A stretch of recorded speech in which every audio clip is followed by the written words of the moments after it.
I turned 72 the day we celebrated our 50th wedding anniversary. The entire family was there. Our 3 children, their spouses, and all 6 grandkids. There were balloons, a catered dinner, and a slideshow full of old photographs, our first apartment, the Buick I rebuilt, her smile in the hospital holding our firstborn. Everyone called us an example, the kind of couple people envied for staying together when others fell apart. But I knew something was wrong that night. It started with her phone. She never used to take it everywhere. But now, even during cake cutting, she kept it on silent in her apron pocket. I caught her glancing at it like she was waiting for something more important than the party. Than me. Later, when everyone left and we were alone, I tried to talk. She gave me that tired smile, the one that didn't reach her eyes. "You okay?"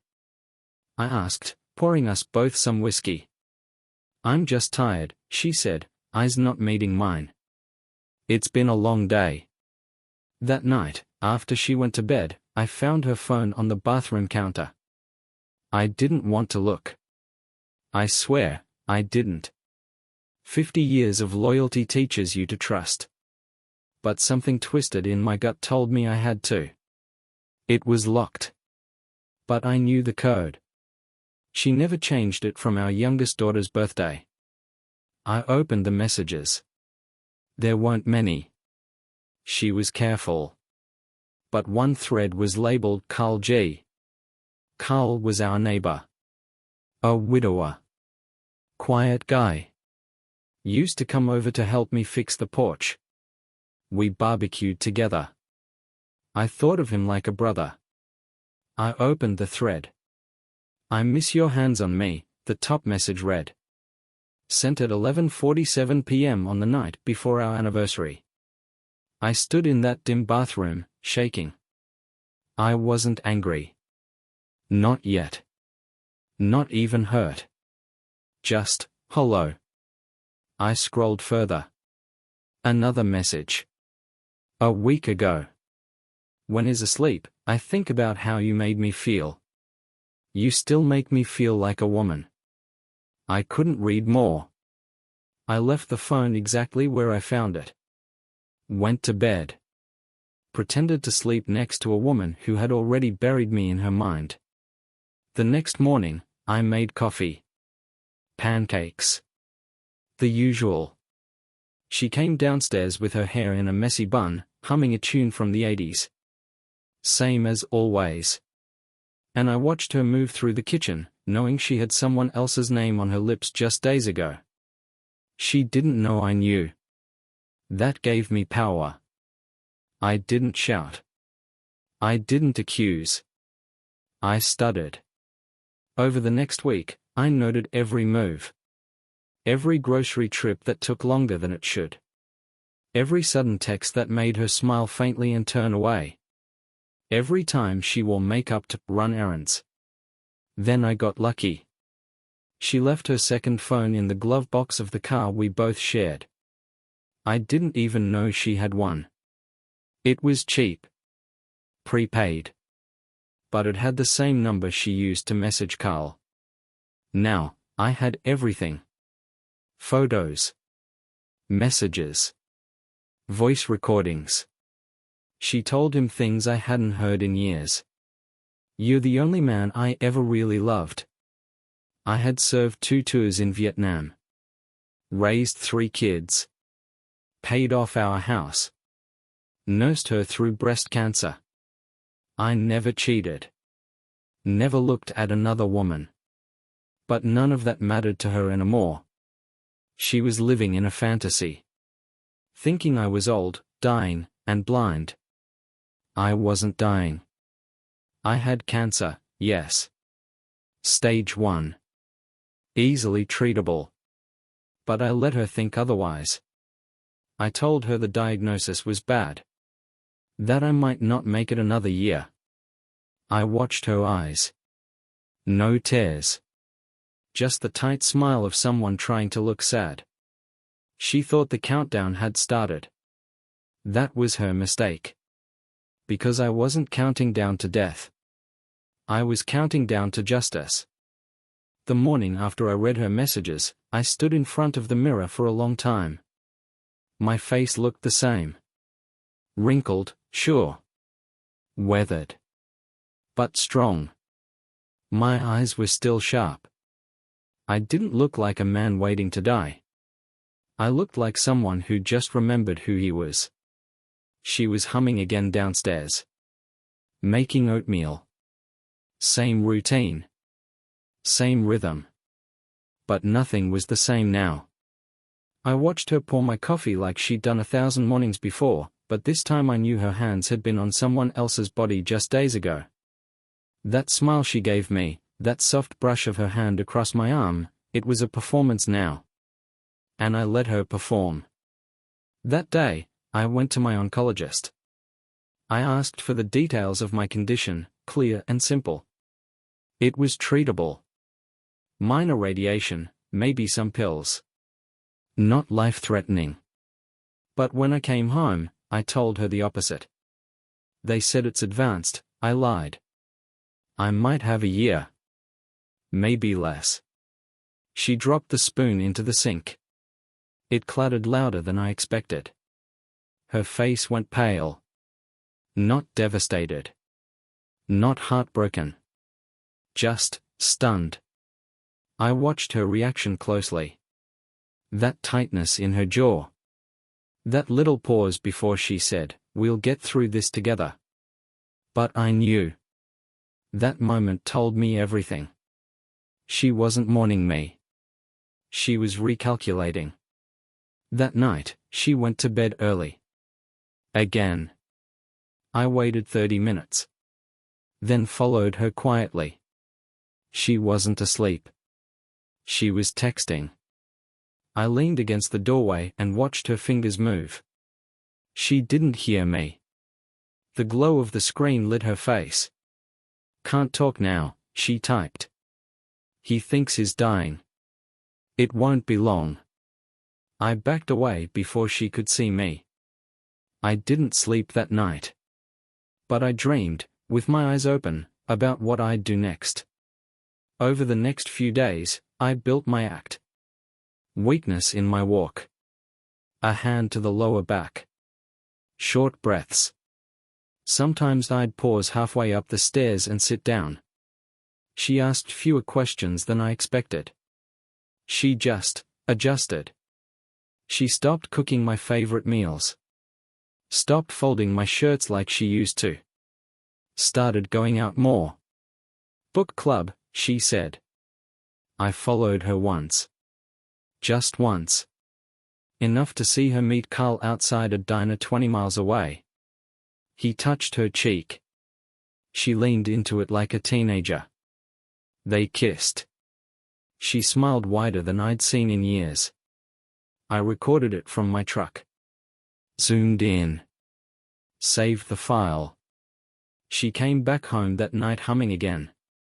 The same tune. Always that same tune. I started making calls. I contacted a lawyer I trusted, a younger man who once handled my brother's estate. I told him everything. He didn't judge. Just nodded and said, "You want to move your assets?" "Yes," I said. "I want everything locked down under my name. My house, savings, investments, the car. And I want my wife written out of any inheritance until further notice." He blinked. "She'll notice." "She won't. Not yet." The next stop was the funeral home.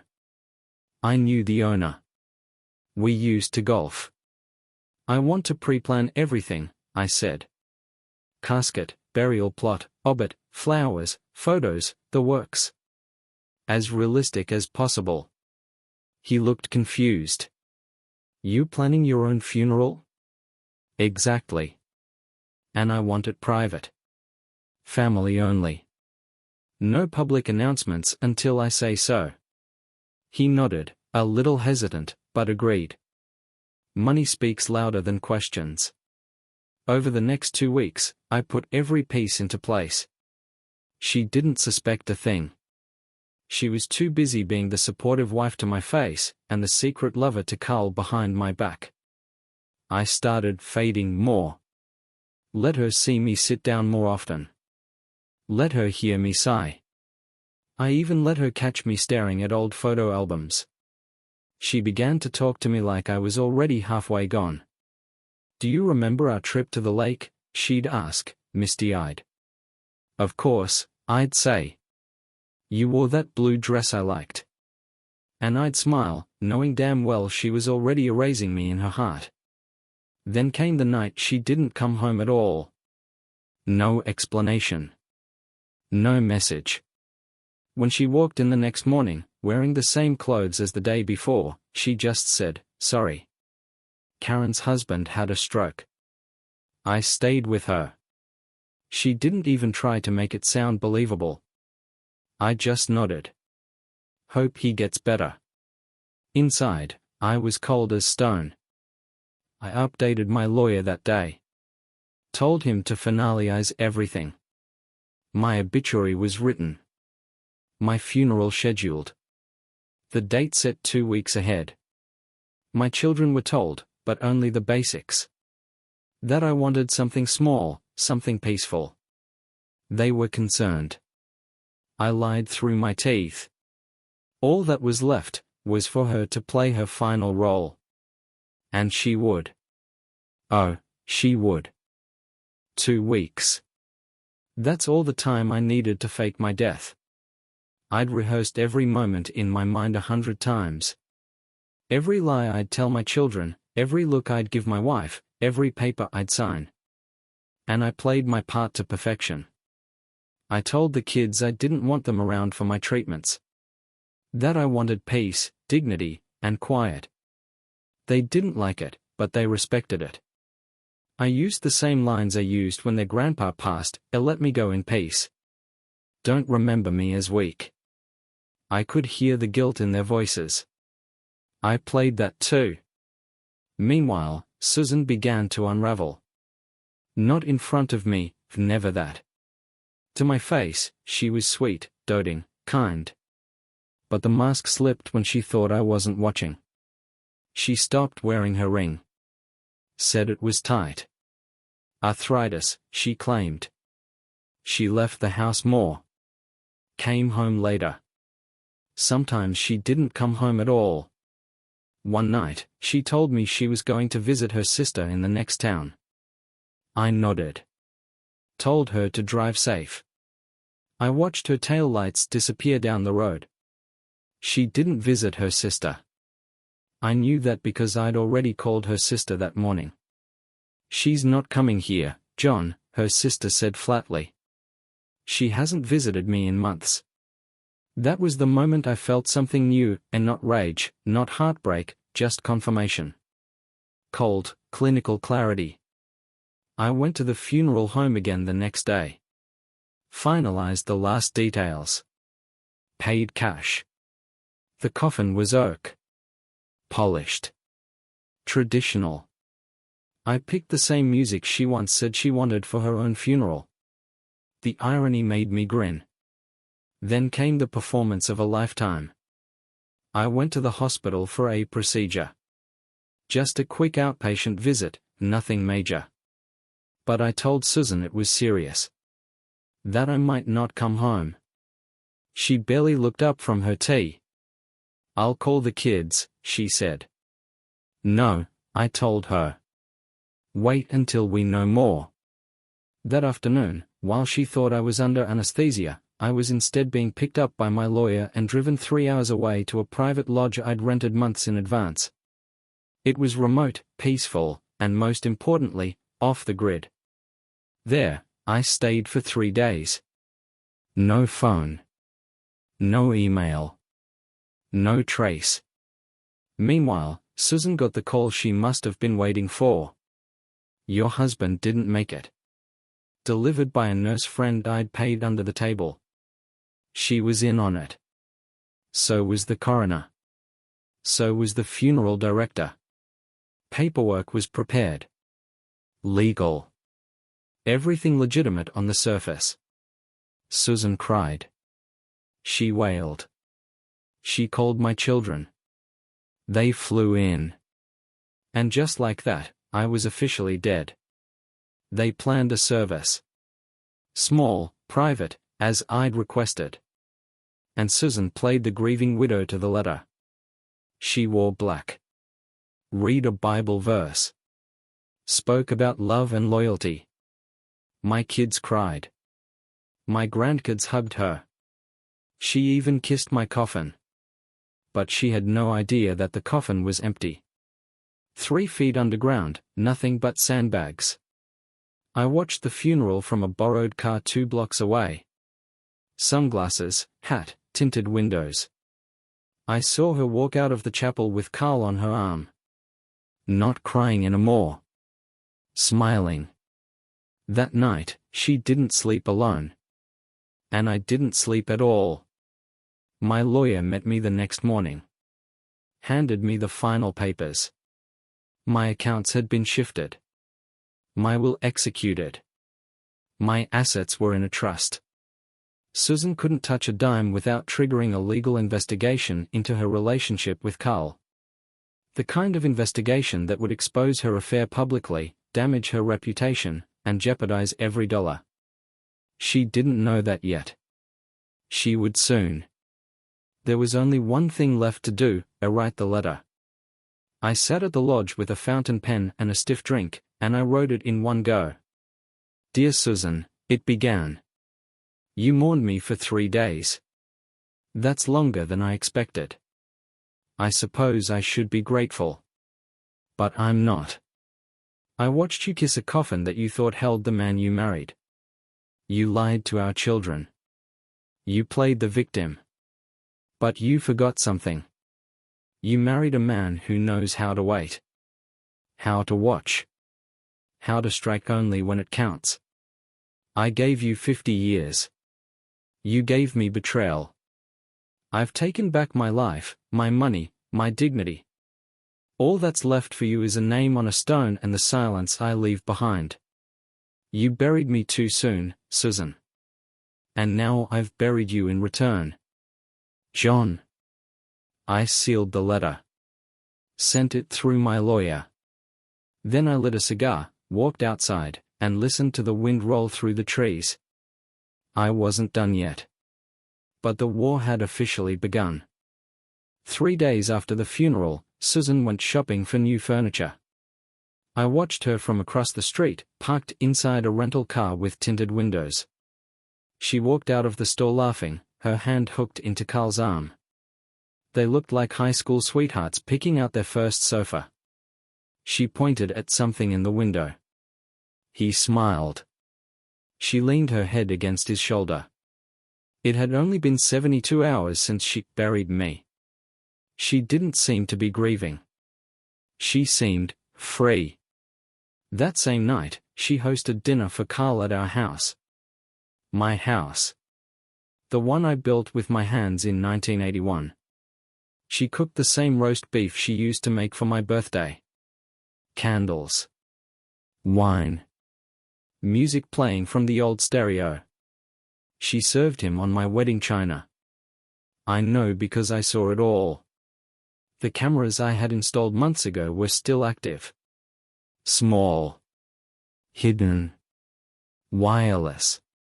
The kind you don't find unless you're looking for them. I watched everything from the lodge.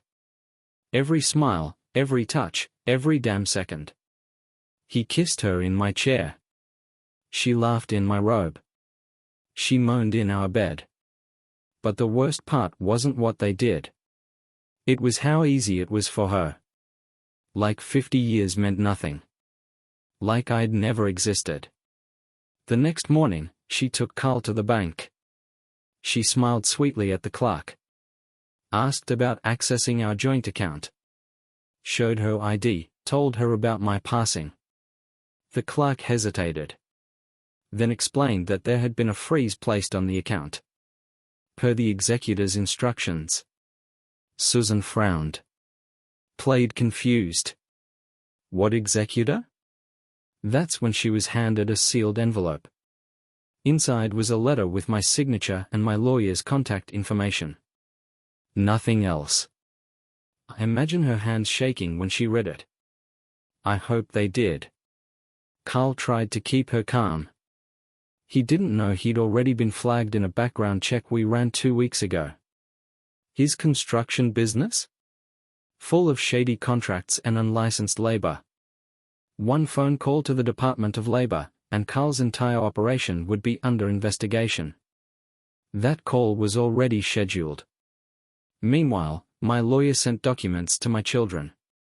Full breakdowns of the trust, the estate, the changes I'd made in the last 6 months. My daughter cried. My son called me a genius. My youngest simply said, I knew Mom wasn't who she pretended to be. I didn't respond to any of them. Not yet. Let them grieve a little longer. Let the silence work. But Susan? She started cracking. By the end of the week, she'd called my lawyer 6 times. Left voicemails ranging from sweet to hysterical. There must be some mistake, she said in one. I'm his wife. I deserve answers. No, Susan. You deserve the truth. That weekend, I sent the video files. Not to the public. Not yet. Just to her. A USB drive. Delivered by courier. No note. No return address. She opened it at night, sitting alone in the living room. Still wearing black. Still pretending. She watched herself giggle in Carl's lap. Strip for him in the bedroom. Whimper his name in the dark. The footage was clear. Crisp. Undeniable. She dropped the glass in her hand. It shattered across the floor. I watched that too.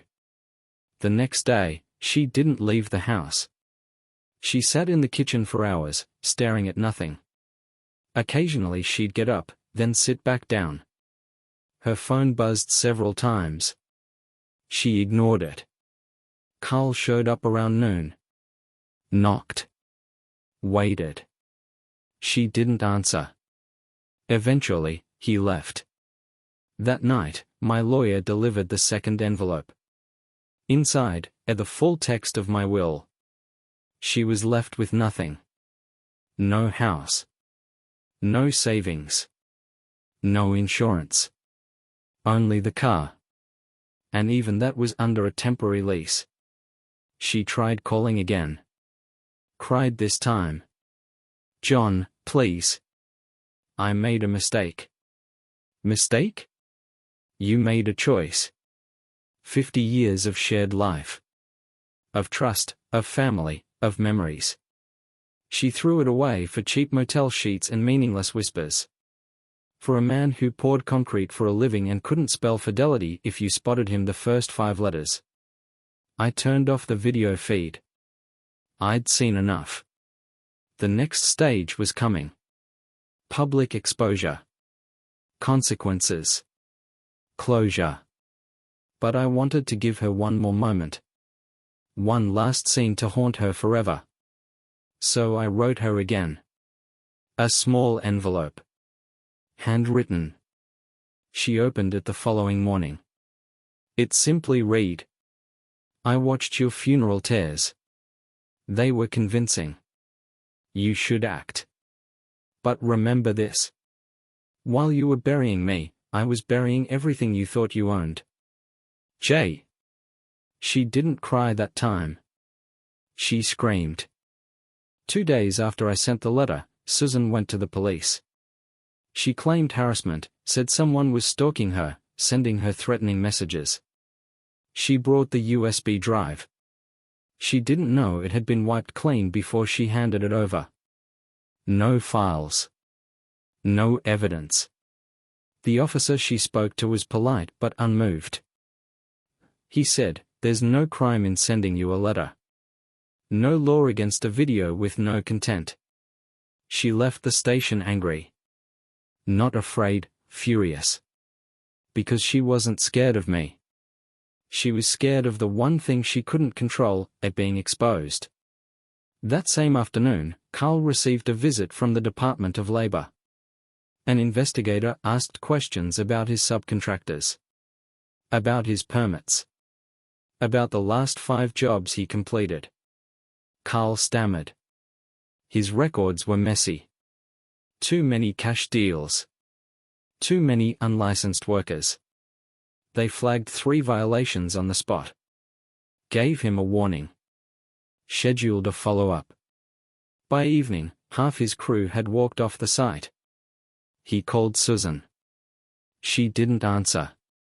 She was at home, reading the will again, trying to find a loophole. There weren't any. I'd made sure of that. The trust couldn't be contested without triggering an audit. The assets were tied up in irrevocable terms. She could hire a lawyer, but she couldn't afford one without the money she no longer had access to. And the worst part? I hadn't even begun the public exposure yet. That was next. I mailed a packet to our local church. Photos, transcripts, proof. Susan had sung in the choir for over 20 years. Led Bible study. Gave marriage advice to younger couples. A pillar of the community. Now, the truth would burn through all of that. I sent the same to the community board, where she once ran fundraisers. The same to Carl's licensing office. The same to our grandkids' school, where she used to volunteer. Every organization that had once praised her now saw what she really was. The fallout came fast. She got a call from the church. Then another from the board. Carl's license was suspended pending review. Their pictures disappeared from Facebook. Her phone buzzed non-stop, messages she didn't want to open. One of our neighbors stopped by, rang the bell, and left without a word when she opened the door. She was becoming a ghost in her own life. Meanwhile, I reached out to my kids. Not directly. Not yet. But I sent them letters. Personalized, typed, signed. To my son, you always wondered why I never remarried after Vietnam. It's because I believed in loyalty. In family. I stayed with your mother because I thought we were building something together. I was wrong. But that doesn't change how proud I am of you. Of the man you became. To my daughters, your mother taught you to be strong, but I hope you learn to be honest too. She broke our family. But you still have time to build something better. They didn't reply right away. I didn't expect them to. Grief is strange. So is truth. But I knew they were thinking. Carl, meanwhile, was drowning. His accounts were flagged. His name was on a growing list of violations. Clients started canceling jobs. Word spreads fast in a small town. Especially when someone like me spreads it. Susan finally broke her silence. She sent me a letter. Handwritten. Sloppy. Tear-stained. John, I made mistakes. I know I did. But 50 years, that has to mean something. We were a team. We built everything together. I lost my way. Please, I'm begging you, stop. She underlined that word. Stop. I read the letter once. Then burned it. This wasn't a game. It wasn't a misunderstanding. It was betrayal. And betrayal demands consequence. I wasn't trying to ruin her life. I was simply showing her what it felt like when someone you trust rips the ground out from under you. My final move was already set in motion. I had one more letter ready. One more public statement.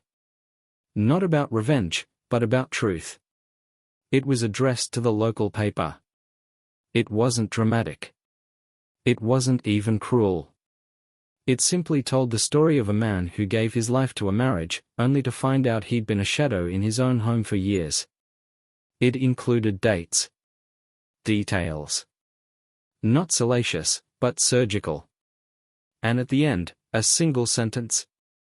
She buried me while I was still breathing. So I buried her before she realized I was watching. I didn't sign it. But everyone knew who wrote it. I mailed it that night. And when the paper published it 3 days later, everything else collapsed. Susan stopped going outside. Carl moved out of state. My name wasn't shamed, it was whispered, revered, feared. And I? I sat by the lake with a mug of black coffee, watching the sunrise. I wasn't happy. But I was free. I expected silence after the newspaper article. But I was wrong. The morning after it was published, I got a letter. Not from Susan. Not from Carl. From my granddaughter, Emma. She was 12 when I died. Sweet kid. Always drawing, always asking questions. She used to sit on my lap and listen to stories about the war, the old house, the Buick I rebuilt with her dad. Her letter wasn't long. Grandpa, it read. I know you're not really gone. Mommy cried a lot after the newspaper. Daddy doesn't say much. But I don't think you're a bad man. I hope you're warm where you are. I hope you're drinking coffee and watching birds. I miss you. Love, Emma. I read it 3 times. Then I folded it, put it in my jacket pocket, and kept it there. I hadn't cried through any of this. Not when I found the messages. Not at the fake funeral. Not even when I watched my wife kiss another man in the home we built. But that letter from a 12-year-old cracked something open. I sat alone on the porch of the lodge and let the tears come. Not out of grief. Out of release. Like the final breath after holding it for too long. I wrote her back. Kept it simple. Emma, you are the best part of me. I'm not gone. Just hiding a little. Keep drawing. I'll see you again someday. Promise. I sent it through her mother, my daughter Rachel. I knew she'd understand. Rachel always saw deeper than the rest. The same day, I got a message from my son. It wasn't long either. Just 3 words, you were right. He didn't need to say more. I knew what he meant. That night, I sat by the fire and thought about what came next. Because the story wasn't over. Not for me. And definitely not for Susan. She had disappeared from public life completely. The house was up for sale. Rumor had it she was living in a motel on the edge of town, trying to find a job, something to hold on to. Carl had been gone for weeks. Vanished. Probably hiding from the labor board, the tax office, and the wrath of every client he'd screwed over. It would have been easy to stop there. To vanish, truly. Let them rot in their own failures. But I wasn't done. There was one last chapter. One last confrontation. So I wrote Susan again. This time, it wasn't a threat. It wasn't even bitter. Just, final. Dear Susan, I wrote. You once said we were a team. That we built everything together. That may be true. But you also burned it down, piece by piece. I didn't fake my death to hurt you. I did it because I wanted you to feel what I felt the night I discovered your betrayal, invisible, erased, forgotten. Now you know. I'm not coming back. Not to the house. Not to the town. I've said goodbye in every way that matters. I loved you for 5 decades. I carried you through sickness, poverty, war, and age.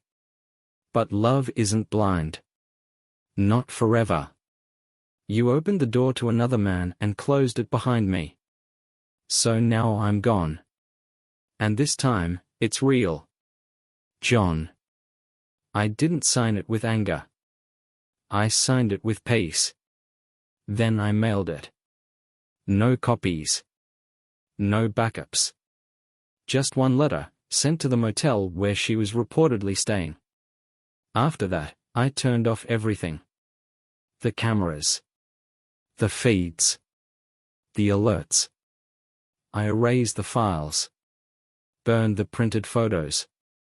Shredded the transcripts. Wiped every trace. The war was over.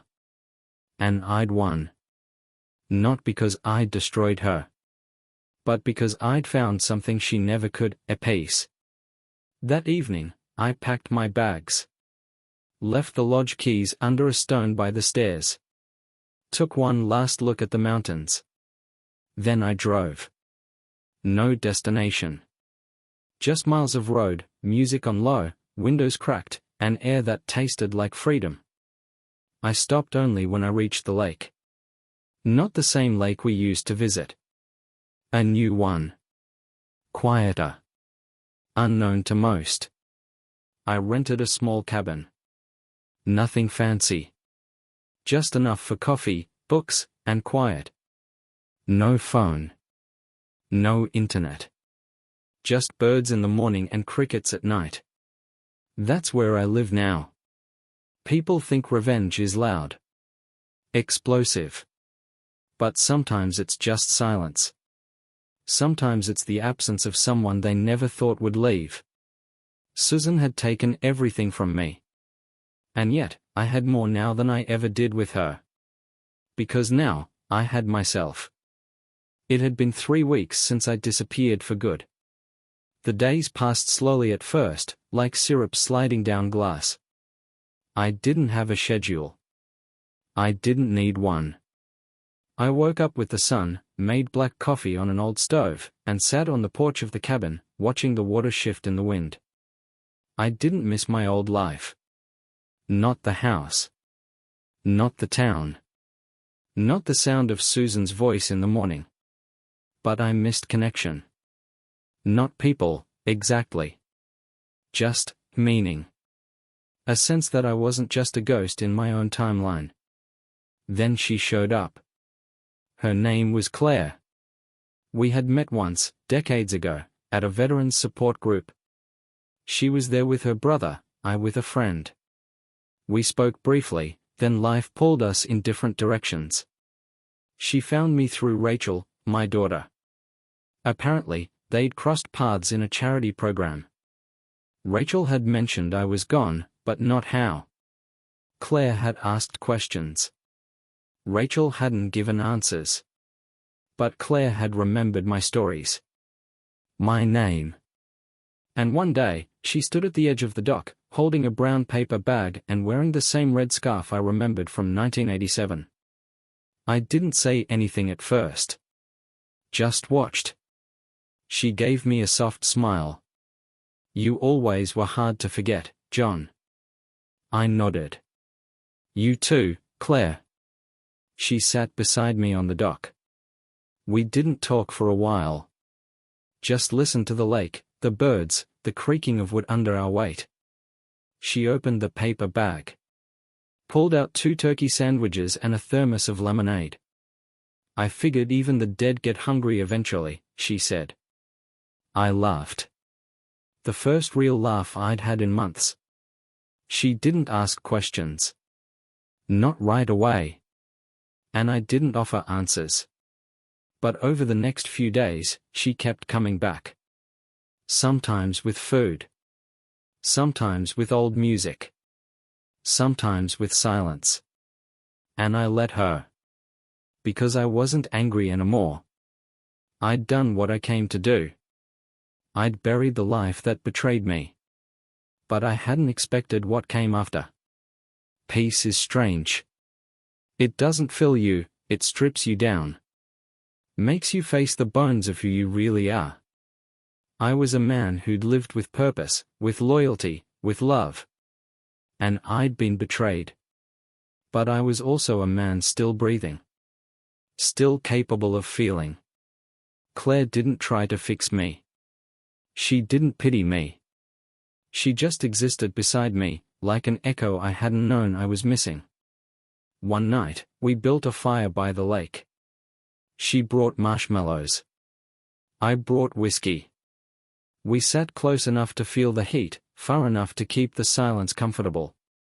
She finally asked the question. Do you regret it? I stared at the flames for a long time. No, I said. But I didn't expect it to feel like this. Like what? Like I dug a grave, and climbed into it myself. She nodded, not surprised. You climbed out. Barely. But you did. That night, she stayed. Not in my bed. Just in the cabin. On the old couch by the fire. I gave her an extra blanket and poured her tea in the morning. And I felt something shift. I wasn't in love. Not yet. Maybe not ever. But I wasn't alone either. She didn't replace Susan. She replaced the silence. 2 days later, Rachel showed up. She drove 4 hours without calling ahead. Claire was out picking up groceries, and I was chopping wood by the shed when the car pulled in. She stepped out, arms crossed, eyes red. I braced myself. But she didn't yell. Didn't cry. Just walked up and hugged me. Tight. Unshaking. I knew you weren't dead, she whispered. I needed to be, I said. She nodded against my shoulder. I get it now. We sat on the porch for hours. She asked questions. I answered most of them. Not all. When Claire returned, Rachel smiled at her like they'd met 100 times. Maybe in some way, they had. We had dinner together. Laughed. Listened to the radio.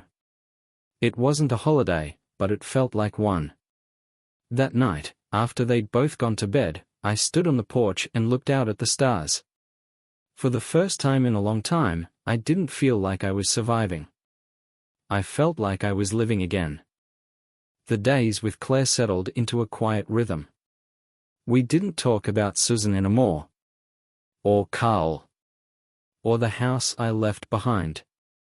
Those names belonged to another world, one I'd buried alongside the man I used to be. Instead, we talked about books. About war stories. About coffee brands and bird calls and the way pine trees whispered when the wind moved just right. She didn't fill the space Susan left. She didn't try. She just occupied her own corner of it, and somehow, that was enough. But then, one morning, she surprised me. We were walking the dirt trail behind the cabin, early light slanting through the trees, a thermos of coffee between us. She stopped near a fallen log, sat down, looked at me with that calm steadiness I'd grown to admire. Have you thought about going back? She asked. I didn't answer at first. The question didn't hit like a punch. It hit like a memory I hadn't meant to remember. Back? I said. To living, she replied. To more than just surviving in exile. I let out a slow breath, rubbing my thumb across the cup lid. I don't belong there anymore, I said. Not after everything. Claire tilted her head. Don't confuse punishment with peace. That stuck with me. She didn't push. She never did. But that sentence dug into my ribs and stayed there like a nail under skin. That afternoon, I chopped wood harder than usual. Let the sweat pour, the muscles burn. I kept seeing her face when she said it. Not judging. Just offering a mirror I didn't want to look into. That night, I didn't sleep. I lay in bed, listening to the wind, thinking about the town I left behind. My kids. Emma. The streets I once knew like the lines on my own hands. I had taken everything from Susan, from Carl. I had exposed the lie. Reclaimed my dignity. But what now? Was this really peace? Or just silence? The next morning, I found Claire making eggs on the porch stove. She wore a gray sweatshirt and had her hair pulled back with a pen. She looked up at me and smiled. You didn't sleep, she said. No. Want to talk? Not yet. She nodded. I sat beside her and poured myself a cup. The silence between us wasn't awkward. It was understanding. But the question still burned. What did it mean to truly move on? Later that day, I walked down to the lake alone.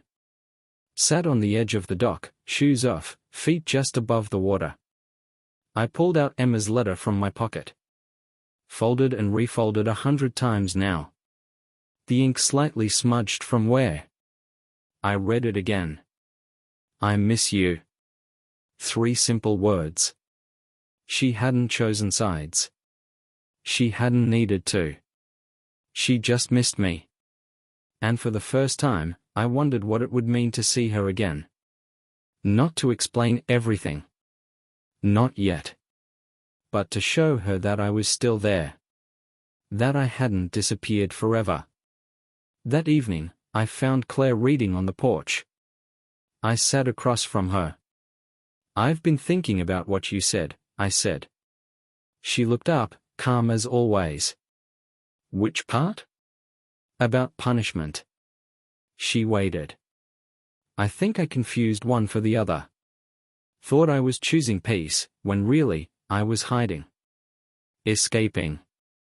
She nodded slowly. You earned your silence, John. But maybe now you've earned your voice, too. I looked out at the trees. I'm not ready to go back. Not all the way. But I think I want to see Emma. Claire smiled.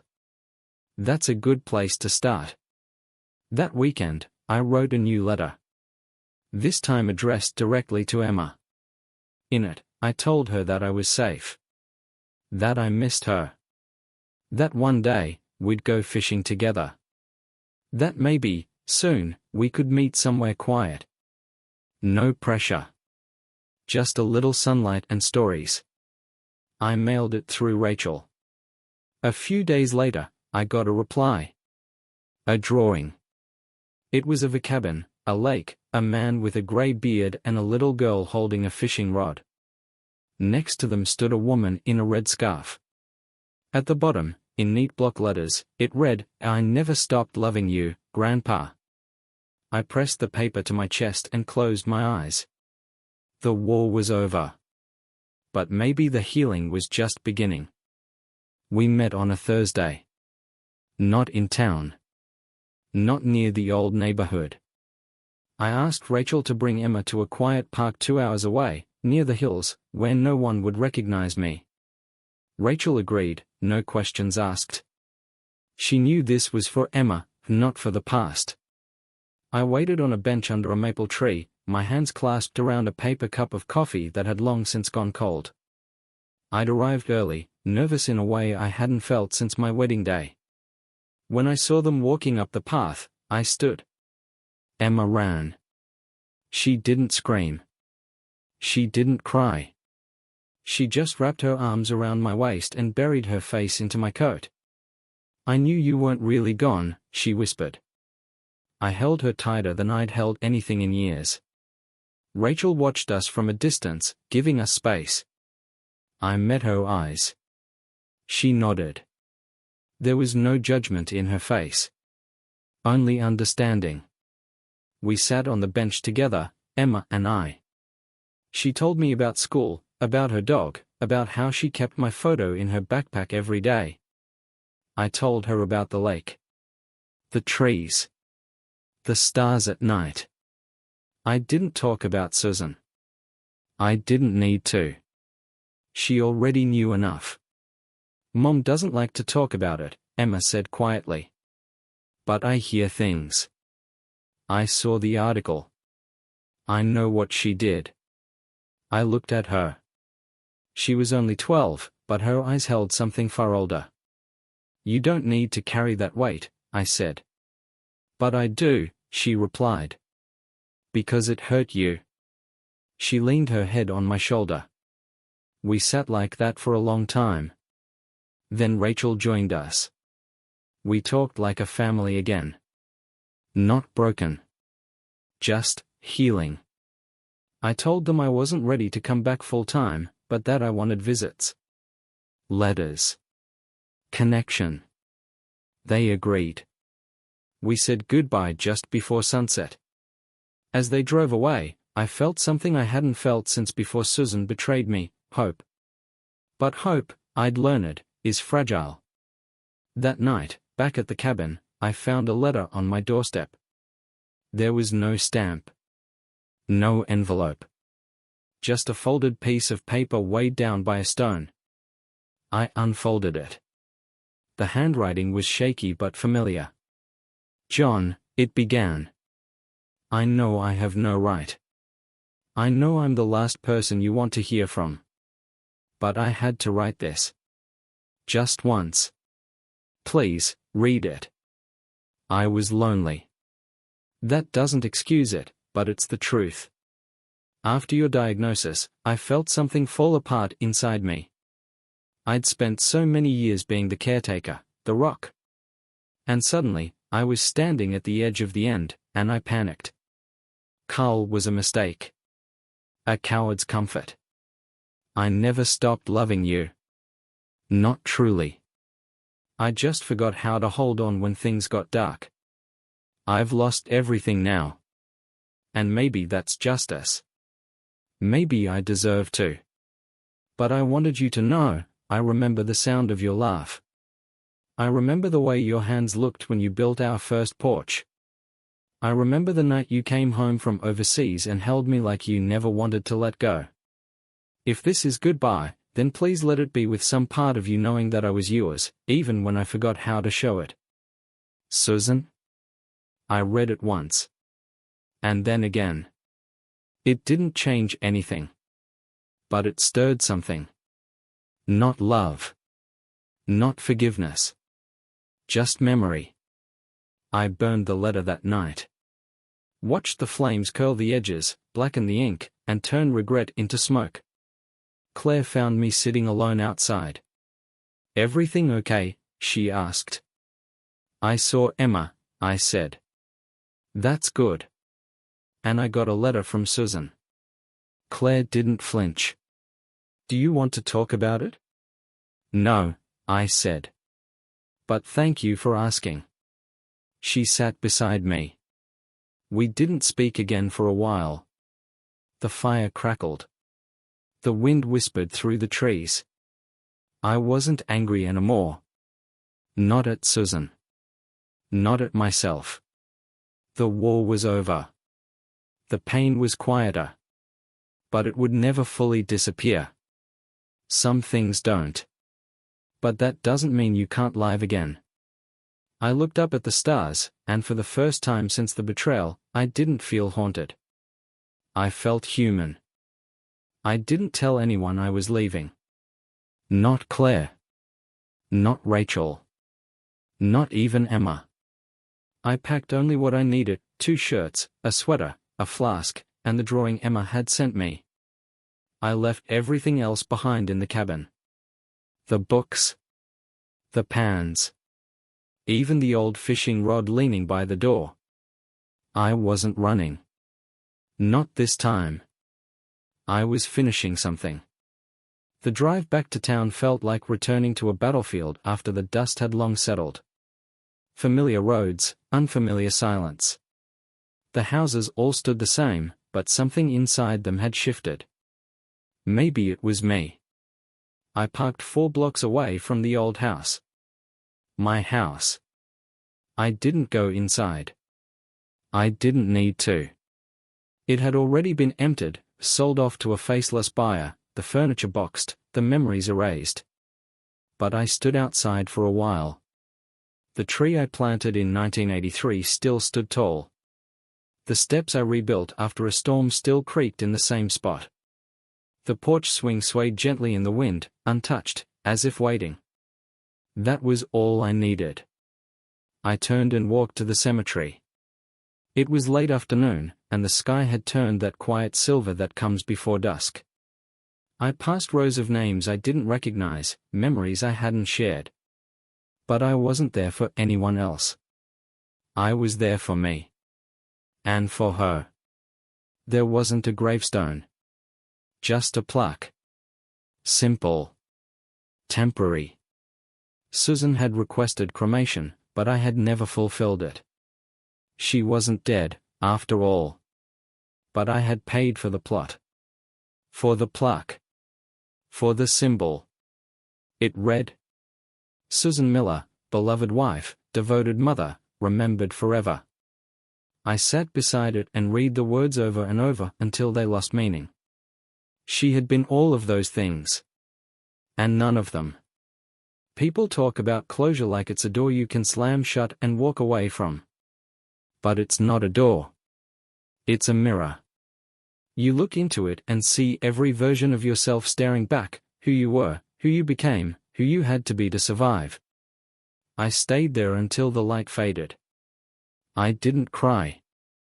I didn't speak.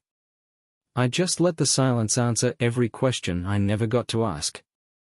Then I reached into my coat, pulled out a small velvet pouch, and placed it at the base of the plaque.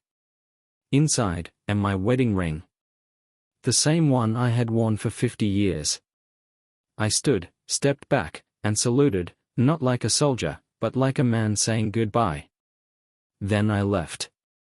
Claire met me 2 days later at the bus station. She didn't ask where I'd been. She didn't need to. We rode in silence back to the lake. She made soup. I chopped wood. We played old jazz records and drank tea until midnight. Later, as we sat by the fire, she turned to me and said, "You back now?" "All the way." I didn't answer. I just reached out, took her hand, and held it. Not tightly. Not possessively. Just enough. The wind howled against the windows that night. The cabin creaked. The fire hissed low. And in the warmth, I dreamed, not of war, or betrayal, or graves. But of Emma laughing beside a lake. Of Rachel smiling in a kitchen full of light. Of Claire sitting in that red scarf, humming to herself while the soup boiled. I'd spent so long mourning a life that was already over. Now I was beginning one that had just begun. And this time, I wasn't asking permission to live it.